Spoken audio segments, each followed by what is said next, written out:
Every day, your state is being shaped by your environment, your memories, your senses, the things you notice, and the things you don't.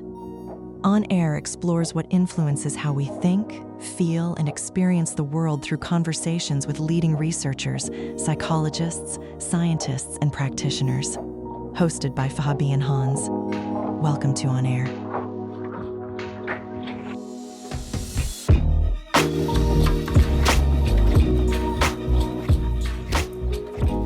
Welcome to On Air. Today is actually our first episode, and we have the honor to start with some big references for us, I would say, with Robert and Hana Tisserand, the architects of Aromapsychology itself. Hana is the COO of Tisserand Institute, and Robert has over 40 years of experience in aromatherapy. He also including creating functional fragrances.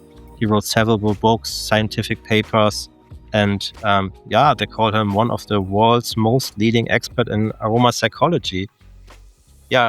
Welcome, Hana and Robert. We are really happy to have you here on this episode today.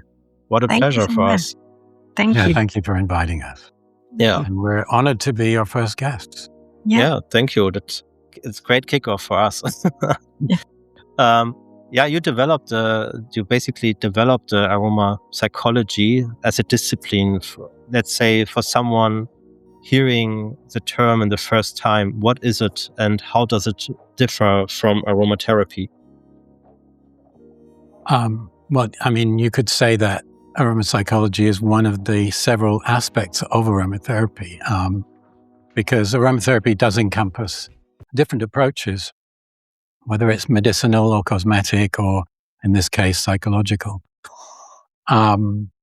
But the idea that we could scientifically use aromas for psychological health really began in Italy just about 100 years ago. The concept isn't new, just as the use of essential oils isn't new, but the word aromatherapy is new. We finally found a name to give the use of essential oils therapeutically. And I think one reason that aromapsychology hasn't been thought of much or talked about much is because it didn't have a name.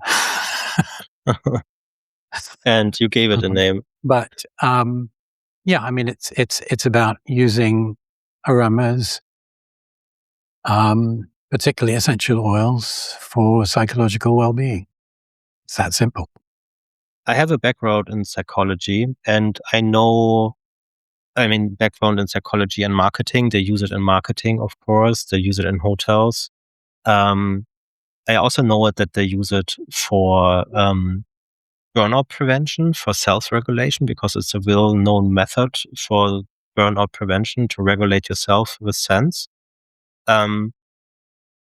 What is aromatherapy then, the bigger picture? As far as I understood, you also have different fields in aromatherapy, right? Well, aromatherapy is the use of essential oils, and perhaps similar natural extracts, aromatic extracts, for health and well-being. You have already so much experience. I read more than 40 years. Do you still remember the moment when it all started for you? And what made it tick for you? What was the moment that you said, hey, this is the direction that you're going to, or have you seen it that is going to be, that's big of a way that you have went? Okay. Well, I guess there were a couple of moments. So when I was a young teenager, I heard my mother talking to a friend about aromatherapy, and I said, "What's aromatherapy?" So that was my initial. I don't remember what the answer was, but that was my initial thought of, "Wait a minute, what is this?" Yeah. And I might have been 12 or 13 years old, and then I do remember a date, which is May 1967. I don't know what the day was. But my mother had gone from London to Paris to hear a talk by Dr. Jean Barnet on the use of the medicinal use of essential oils. And she came back with a copy of his book, which was in French, not English. My mother didn't read French, and I did read French. So I very quickly appropriated that book. That really introduced me to what aromatherapy is all about. And what was it that made you stick, basically? What was the motivation behind it? That you said, hey, this is beneficial, or? Well, a couple of things, I guess. One, I found it totally fascinating that there were these things, essential oils, that could be extracted in an almost alchemical way from plants. And also that really very few people in England seem to even know what it, have heard of this, and I thought, well, I have a mission. This was a conscious thought, at the time I thought my mission was to introduce every household in Britain to aromatherapy. Okay. That was my mission. Yeah, that's a great mission, actually, because I feel like it's totally underestimated. That's what we experience so far. I mean, my wife also is certified by your institute, actually, and that also brought me, actually, or enlightened me, I would say, because I'm living in this fast-paced world, performing, delivering, marketing, numbers everywhere.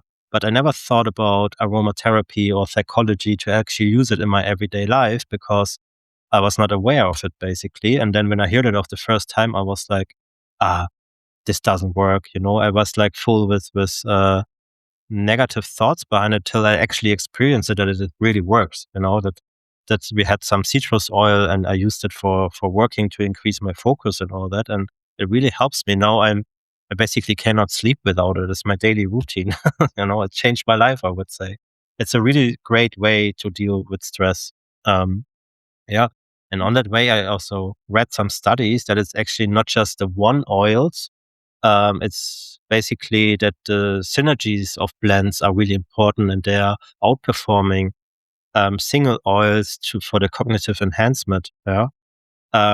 So, Robert, let's say you moved from sense for relaxation to intentional modulation of specific neural states. Yeah, because that's also what I basically do now every day at work. What changed nowadays? How practitioners actually approach the working with essential oils? What changed? Yeah. I don't know what changed. I mean, what changed for me? Well, just to go back a bit, I coined the term psychoaromatherapy in the mid 1980s. Yeah.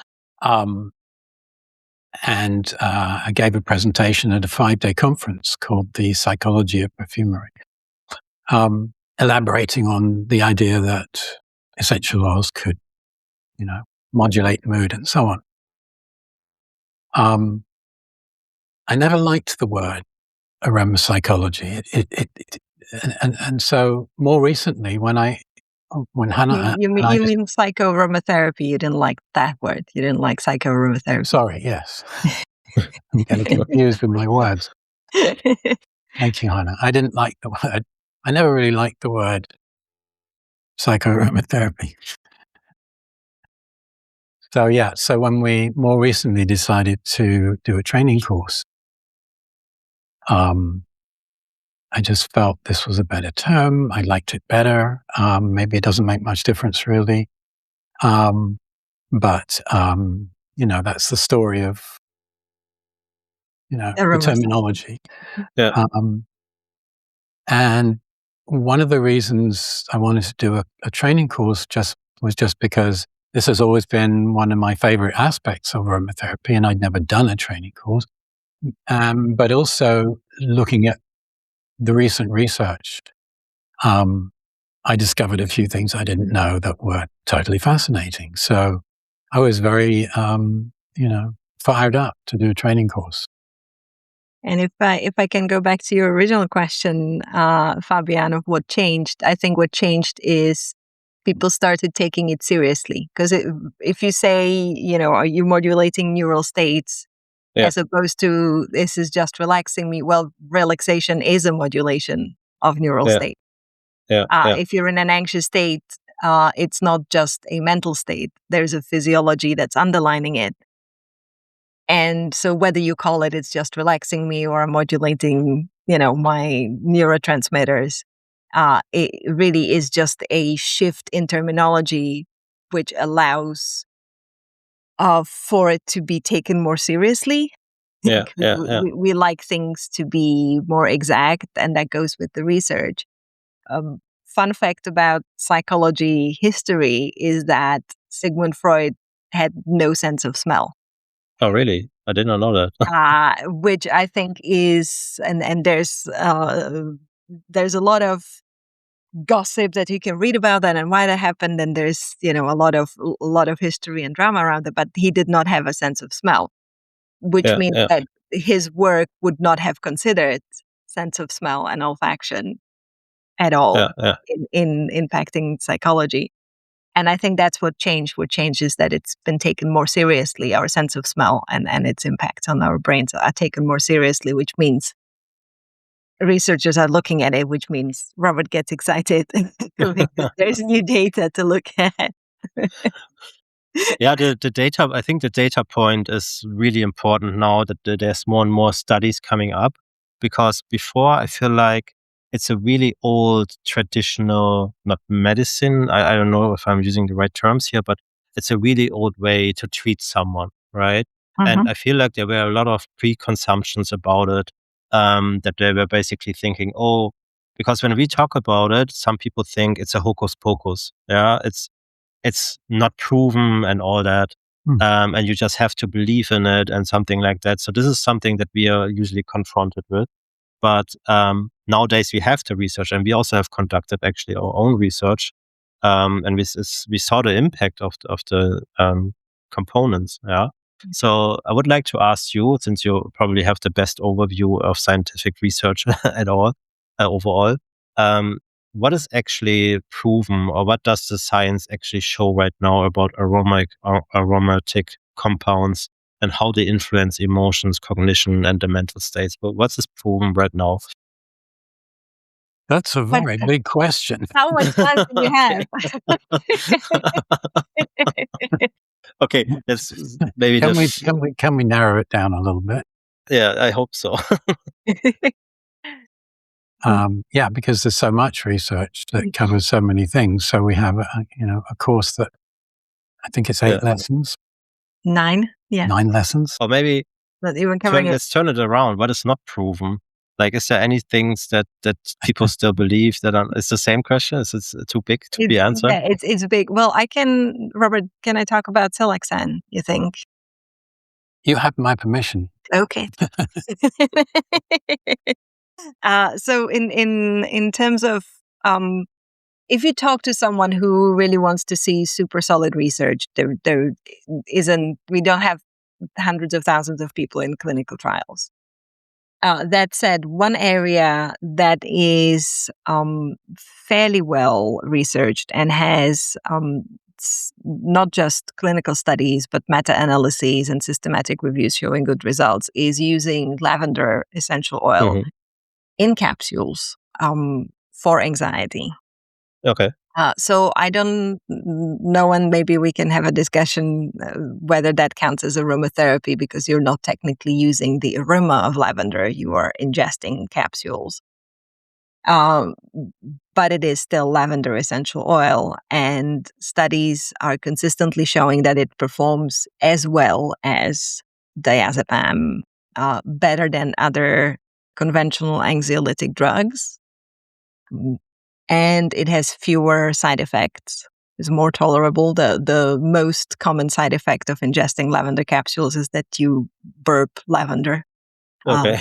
The technical term is eructation.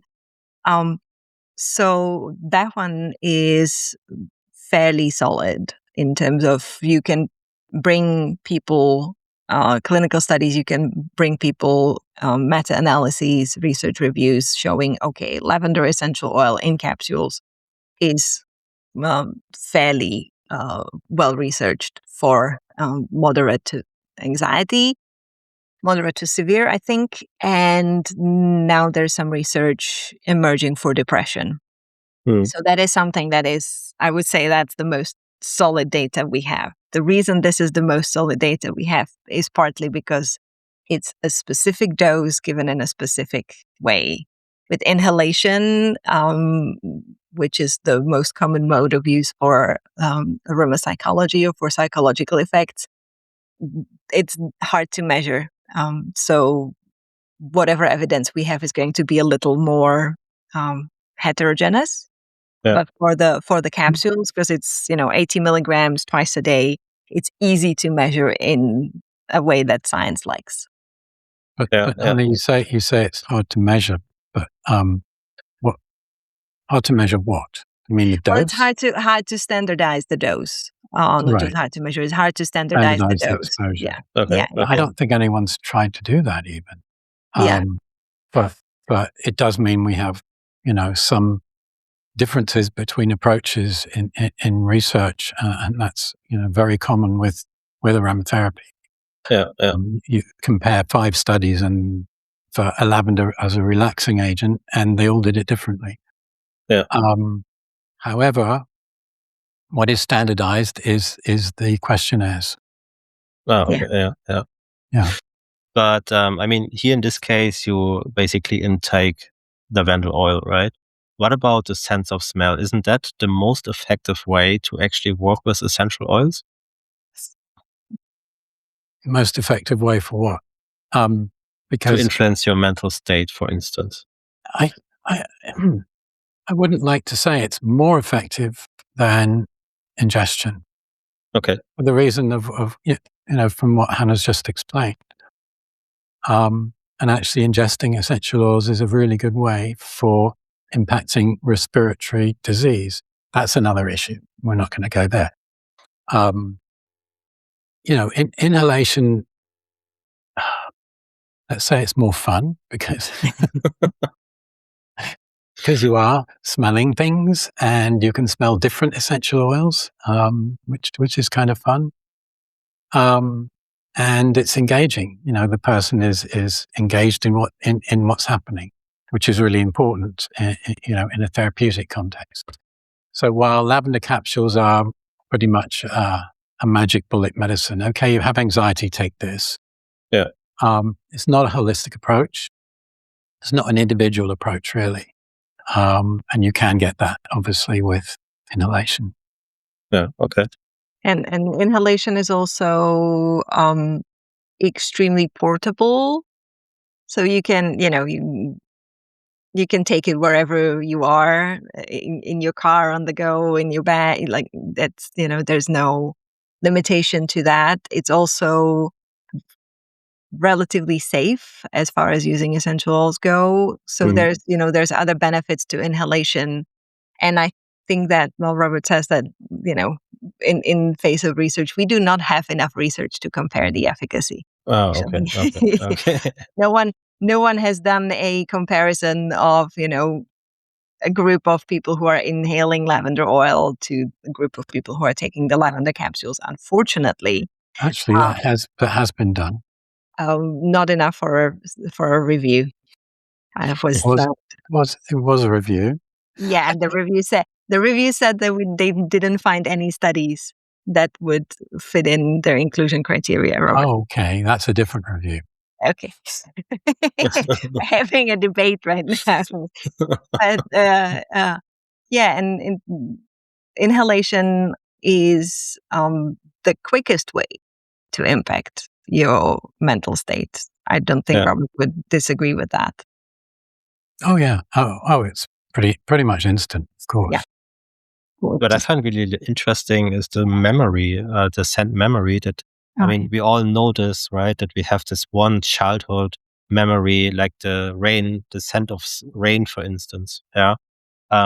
We, for instance, use it for our children when they're studying, that they're using essential oils so they can recall the learned material during the exams, for instance, when they're using the essential oils.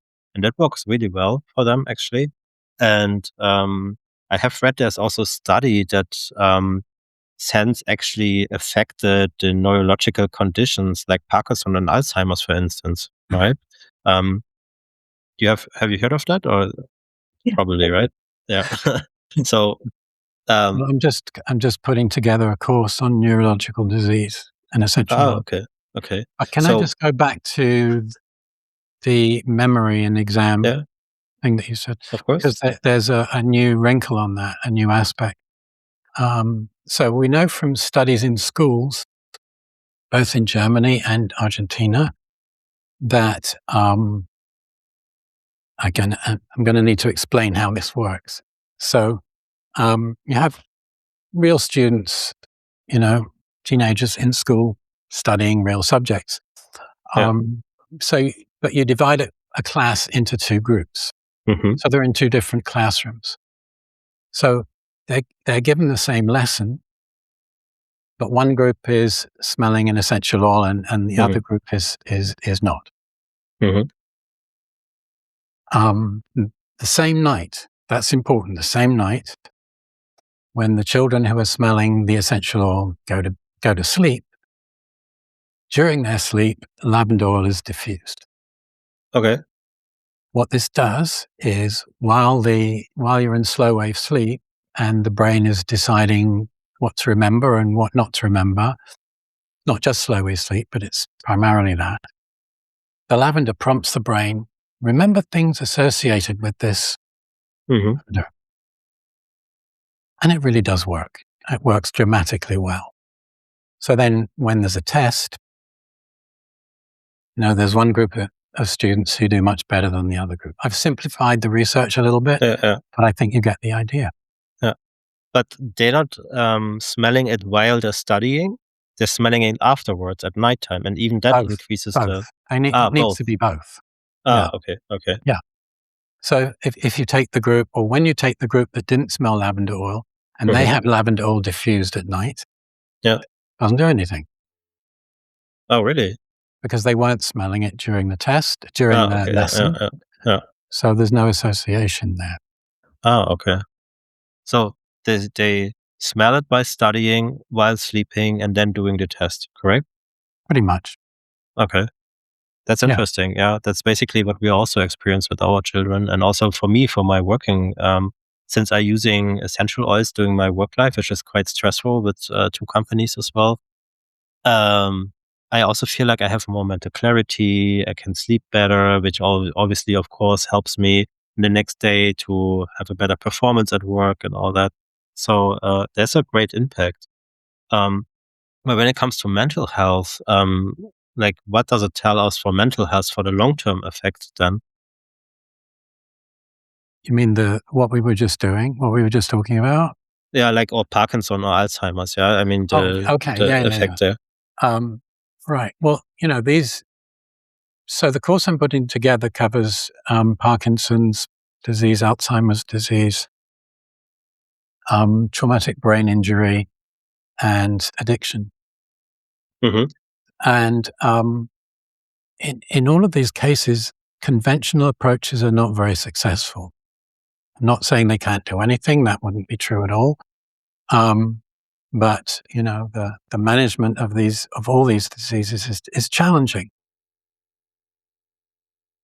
The difficulty, you can almost guess what's coming, is we don't have any really good human evidence. Okay, yeah. Actually, that's not true. We do for addiction. But for Alzheimer's and the other neurological diseases, we don't have virtually no clinical evidence. So it's all going to be based on preclinical studies. But those preclinical studies are extremely promising for some conditions. So, for example, in this is not about. This is also about nose to brain. So the course that I'm doing is about, you're going to approach these conditions through inhalation. That's how you're going to do it. Yeah. Which means we're talking about the nose to brain route, which is about the fragrance, the small molecules that you inhale in an essential oil, literally go into your brain from your nose. Not about smell perception. It's not about what you think the odor is doing. The molecules are going into your brain because they're very small molecules, and there are 3 transport routes through the olfactory epithelium up here. Mm-hmm. So this has been very well studied. The nose-to-brain route is an exciting new development in medicine. Okay. And one of the main studies that's being held up as a proof of concept was treating glioblastoma, the main type of brain cancer, with an essential oil constituent, an inhaled essential oil constituent. And that's been so successful. This really caught the interest of everyone in drug development, pretty much. Interesting. So, I mean, we already, I think, said clearly that the sense of smell is totally underestimated. What actually happens if I lose my sense of smell, or if I have a decreasing sense of smell? I think during Corona, a lot of people actually lost that, and I heard that they became depressed, for instance. Do you have any insights on that? I think that's also one of your major topics, right, Hana? Yeah. That's been a subject of interest for me for a very long time, because even before COVID, when it was a very marginal concern, there were still people who lost their sense of smell before COVID, but there weren't quite as many. And so now that's one of the few, or the one good thing that came out of the pandemic was, okay, the research community is now paying attention to our sense of smell, and more people are paying attention to our sense of smell, and to your question, what happens when we lose it? There's several aspects of how it impacts our life. One is, if you lose your sense of smell, you're basically losing your sense of taste as well. Yeah. Because taste is mostly scent. Which then impacts your food intake, because you lose enjoyment of food. So you either, and this can go 2 ways, you either don't have any appetite because everything tastes the same, everything is bland, you don't want to eat, or you indulge on things that have interesting textures or are going to be more, sweet and more of that craving. So that's one big impact. The other big impact is sociological. Because when you can't smell, you can become anxious about your own hygiene and your own, your own body odor, possibly. So you can become anxious about going into social situations. So you don't. So you close yourself off. So you isolate yourself, which then can lead to depression. Just like lack of enjoyment, food can lead to depression. Libido is also impacted. And one of the more practical and direct impacts is the lack of warning signals. Because the evolutionary purpose of our sense of smell is like a primary scanner of our environment. You don't notice it, but you walk into a room and your nose already notices what it smells like. And whether there's anything it needs to alert you to, like smoke or something rotten or, anything dangerous. Our nose is like a, like a lady. So you lose that, and you lose, you can no longer tell if food is safe to consume. You can no longer tell if there's something burning in your house. Very impactful if you have a small child. Then, the hygiene aspect comes into play as well, because you can't smell if the nappy needs changing. So you either compulsively, change your child. So that's the practical sense. You lose the sort of the warning signs around the world, but you also kind of lose the scanner, which we're usually not very aware of our sense of smell. I was just about to say that you're losing a lot, actually, and you're not aware of that. You take it for granted, and you just don't know what you like. When I got glasses, for instance, I always thought I see really well. So my dad told me, "Hey, can you read that street sign there?" And I said, "No, I can't." And he said, "I can read it clearly." And it's the same situation when you when I got my glasses, I actually realized what I did not see.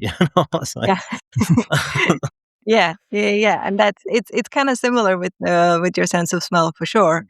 And there are degrees of smell ability. There are people who have very heightened sense of smell, and those have sometimes very tough time living among other humans because there's a lot of smells that we produce. They're not always nice.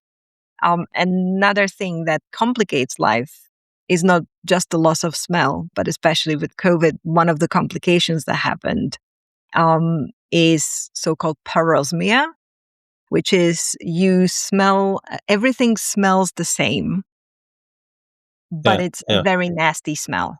So everything smells like, I know that people describe it as rotten fish or rotten onions.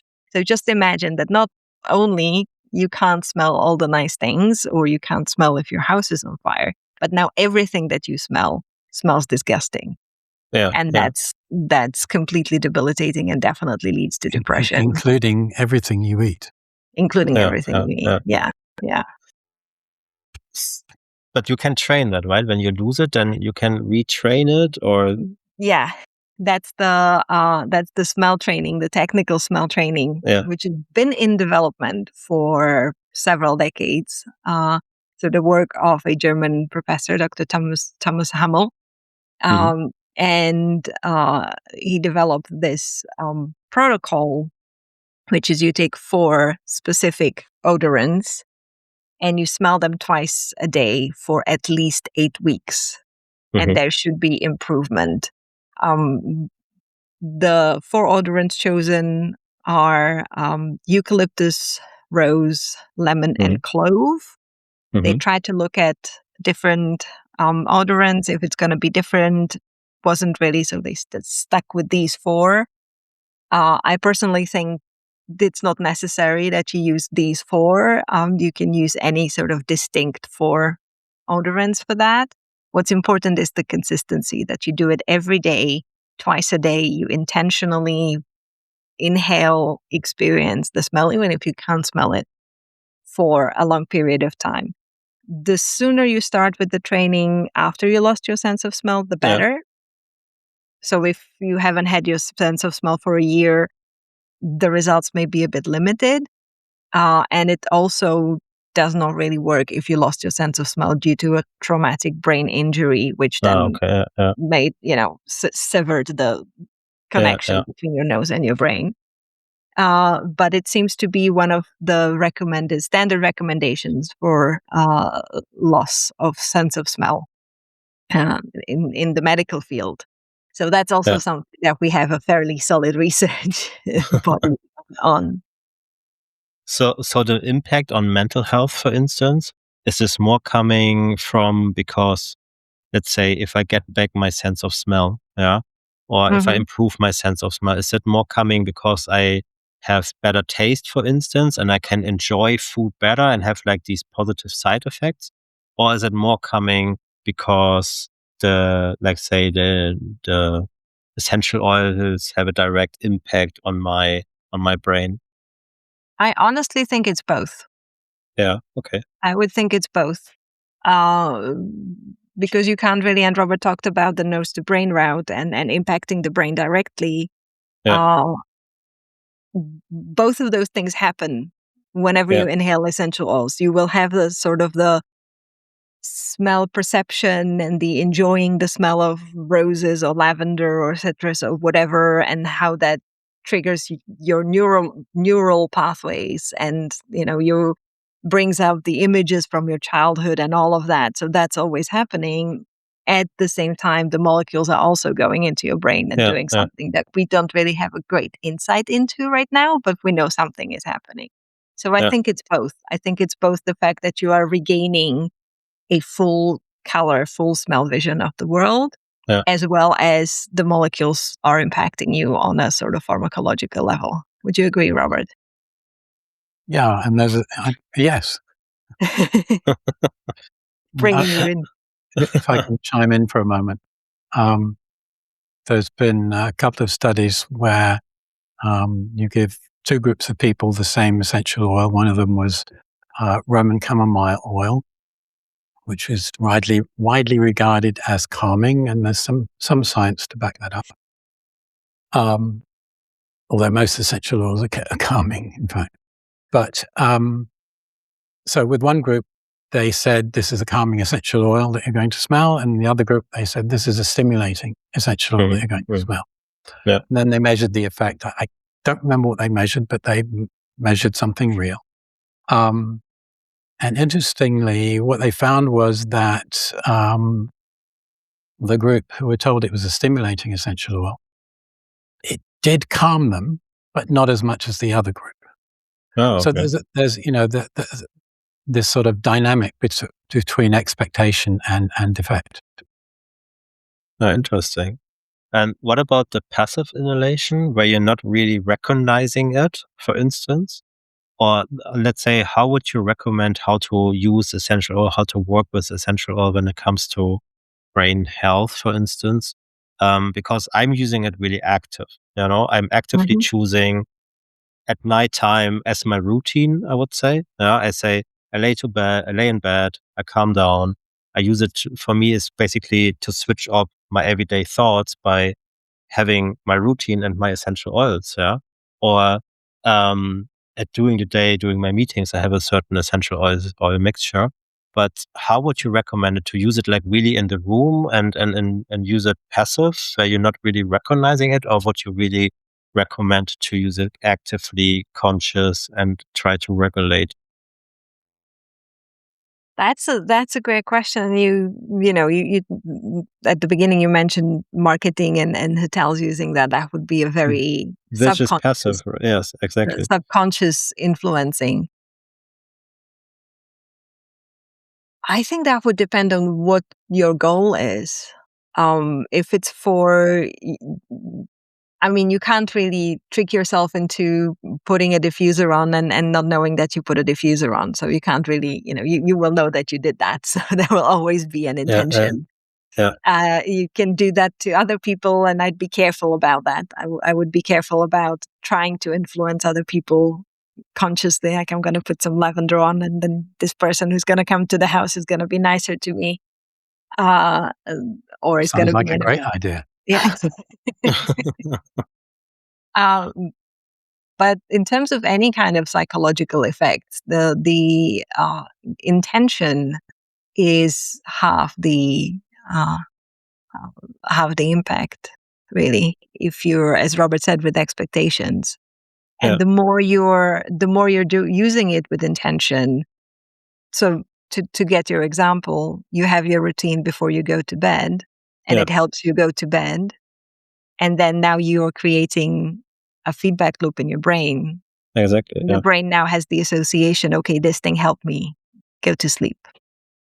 And every time it does, that feedback loop is stronger and stronger and stronger and stronger.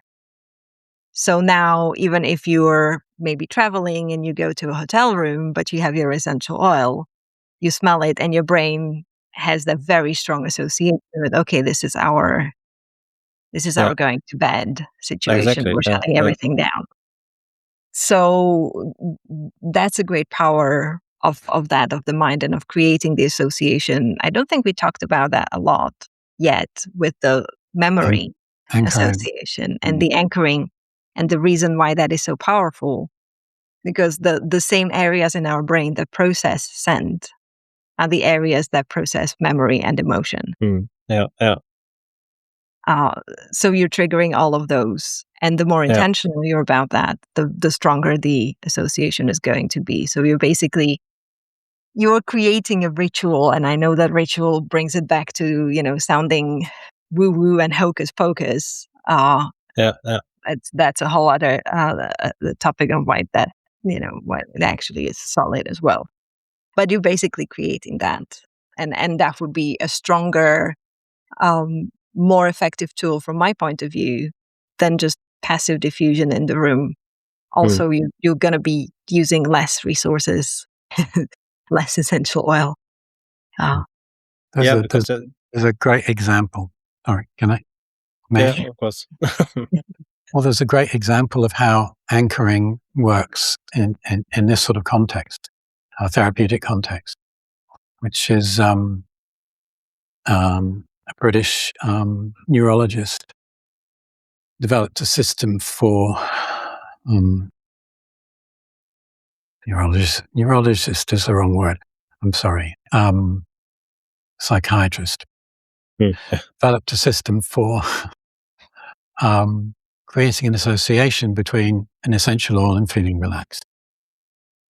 And he did this by having a person receive an aromatherapy massage, let's say once a week for 3 weeks or 4 weeks, to establish that association. And that would be done with an essential oil, or more likely a blend of essential oils that person had not met before. So it was unique to them. So this is a much better way of creating that association. There's association than if you use something they met before, because they have already got associations. Probably, possibly. Yeah. So then he tried this with some of his epilepsy patients, and then after the conditioning phase, he said, "Okay, here's your essential oil. When you feel a seizure coming on, smell the bottle of oil." He had, I think, 44 people in this group. After 2 years, about half of them were still completely seizure-free and no longer needed to smell anything. So that's a very powerful example.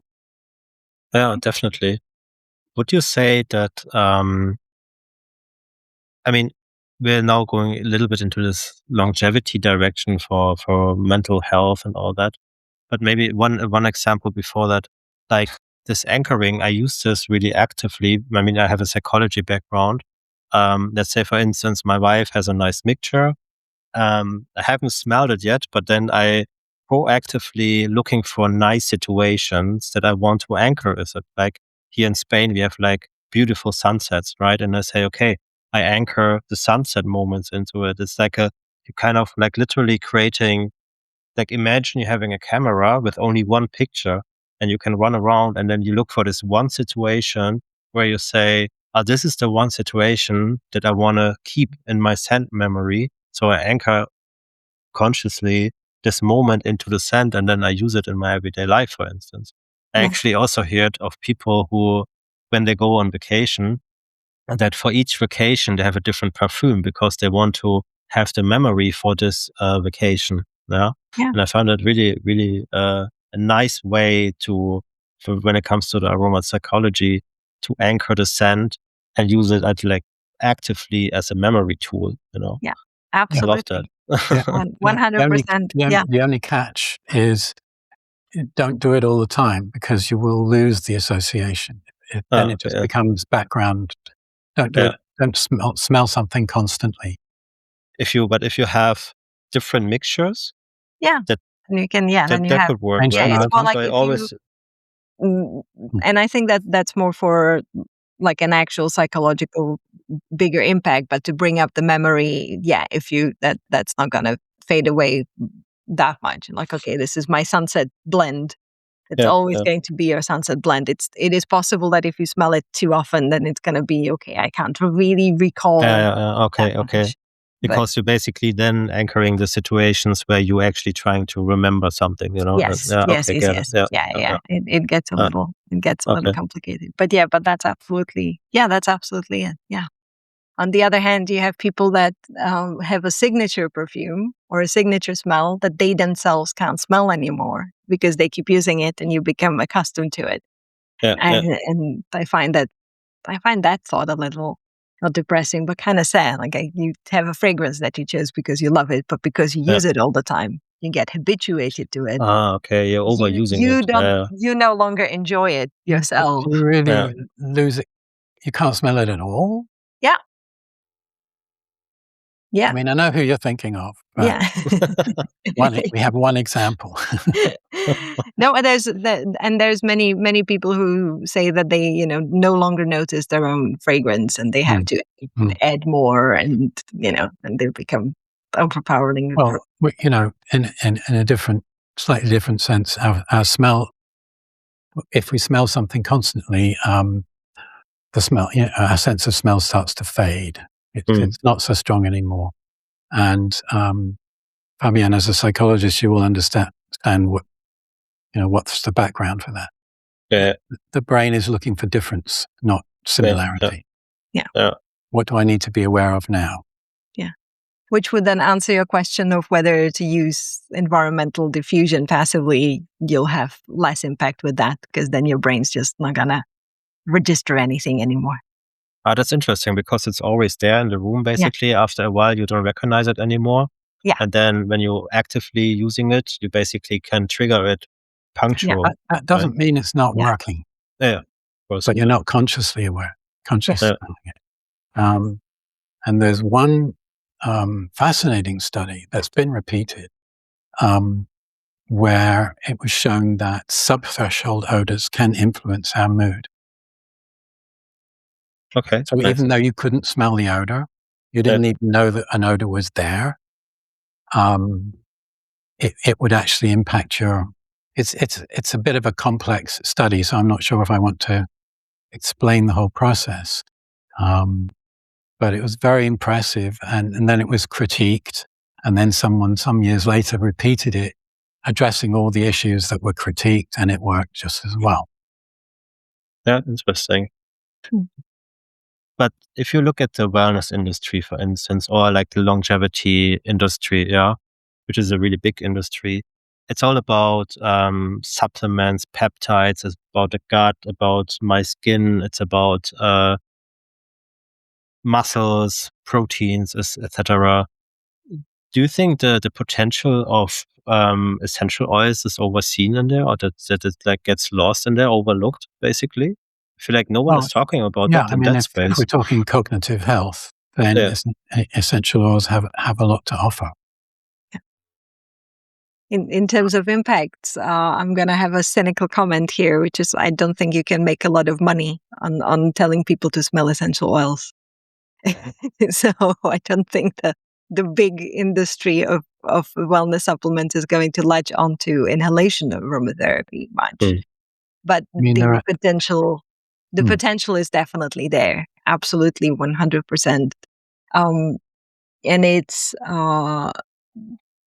first of all, you are always engaging your brain. If you're smelling something, your brain is doing something.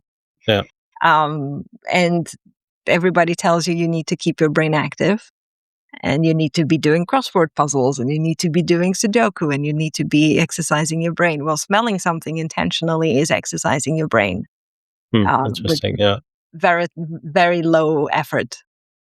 You don't have to think too hard. So that's a great tool, for sure. Yeah. But if you look at the future, of aromapsychology and how's it evolving, what existing fields do you think it's going to be heading, or what do you think is coming up? I mean, you have the biggest overview of research. What do you think will be next coming when it comes to aromapsychology? I think there is an overlap between psychology and neurological health in terms of actual brain disease. There's an overlap there, and I think aromatherapy comes into both in interesting ways that haven't been explored. For example, in Alzheimer's disease, we know that particularly it's going to be older people. If they smell something that reminds them of something from their youth, this actually works very well. It doesn't have to be an essential oil. Yeah. Just something that reminds them of, it helps to get their memory going. The research on essential oils and cognitive health is pretty solid. And the fact that your sense of smell diminishes whenever you have a neurological disease is obviously an interesting association too. Oh, interesting.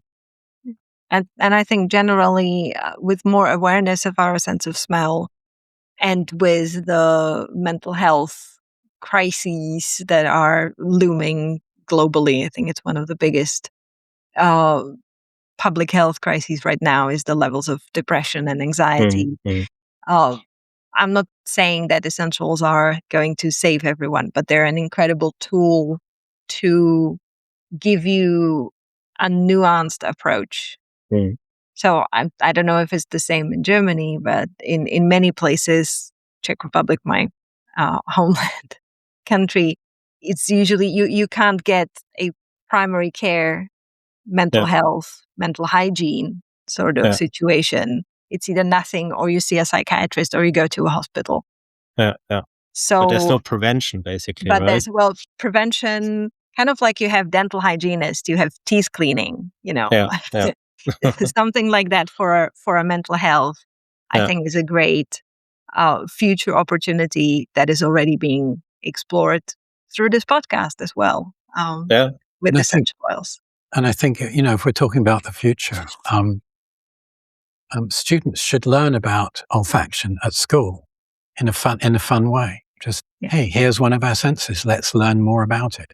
I mean, this does happen in some schools, but I think it can be a bit more exploring, good ways and not good ways to use essential oils, perhaps. It's actually interesting. Let me just, finish one thought. I was saying this in Japan in the early 90s. I was saying this during a presentation. More recently, one of our contacts in Japan told me, because of what you said, Robert, this is now happening in some Japanese schools. Interesting, because my wife, here in Spain, we have like these parents' days, basically, where the parents go to school and they lead one class in school with the children, just to get the interaction with the parents going. And what my wife did, she did an aromatherapy class with the children, and it was really nice. The kids loved it. Even the teachers afterwards came to it and asked us for the concept, because they said the emotional education behind it is so big. It has such a big impact to help children to actually understand their emotions through scent and help them to pay attention to it, because usually we kind of passive with our emotions as well. They're there and we think we have to like we have a bad day, then it's a bad day, but we cannot really deal with it. Or for instance, this is even worse for children because they have not learned it. And aromatherapy and aromapsychology is a great way for children to teach this emotional intelligence. There was a really great experience, actually. One thing I've done many times with small groups and larger groups is, okay, you're all smelling the same essential oil. I want you to think about how it makes you feel. Yeah, exactly. You have 2 minutes to think about how it makes you feel. And then people will say, well, it reminds me of, and I'll stop them and say, I don't want to know what it reminds you of. How does it make you feel? Because we're not used to doing that. We're used to thinking about things. Yeah. What is this smell? How, does it remind me of something? No. How does it make you feel? And that's a really interesting educational exercise. Yeah, we just did it with colors, basically, instead of saying it, because some emotions you cannot really verbalize. But then does it make you feel red, for instance, and it feels like the association of red with love or anger, and it really helped actually open up the children in class and say, hey, one said, hey, I feel red, and we said, why? And then she actually said she got bullied in class, for instance, that it never would came out if we would have not talked about it, And then what my wife did, she used essential oils, and afterwards, everyone felt yellow, happy. Yeah, that's great. And I think, if it gets quite involved, I think informed consent from the parents is a good thing to have. Yeah, absolutely. Because we've heard about essential oils just being diffused in the classroom, and it wasn't good for some of the kids. Maybe they have asthma or something. Yeah, definitely. So you need to be careful with diffusing for a whole room. Yeah. Just if you have an individual smelling strip or personal inhaler, this kind of thing, where you just, that's often better than everyone smelling the same thing and you can't take the smell away.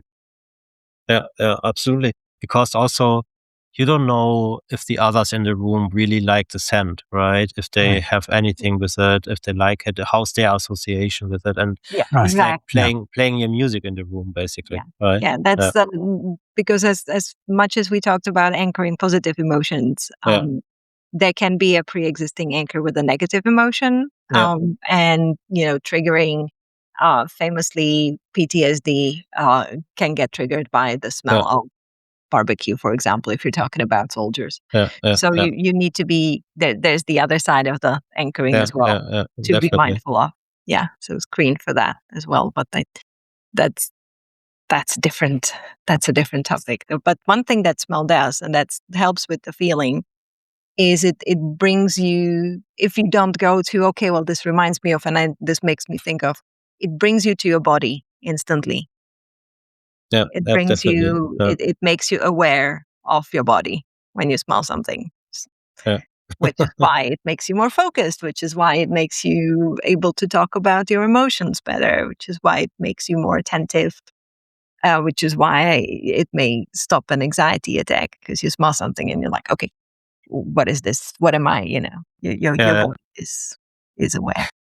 Yeah, I also experienced that, that it opened up a whole new world of being self-aware, taking care of my mental health, taking care of my personal life and all that. It was like, it all started with our inhalers, for instance. Yeah, it's just was like a tick, and then it changed a lot of things. Yeah.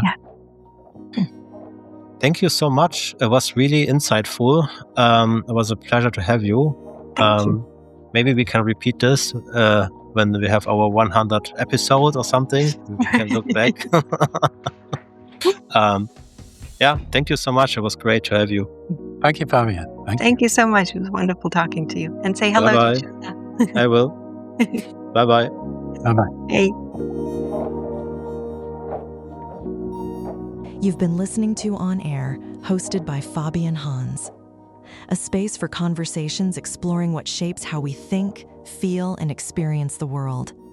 Thank you for listening. Until next time, stay curious and stay intentional.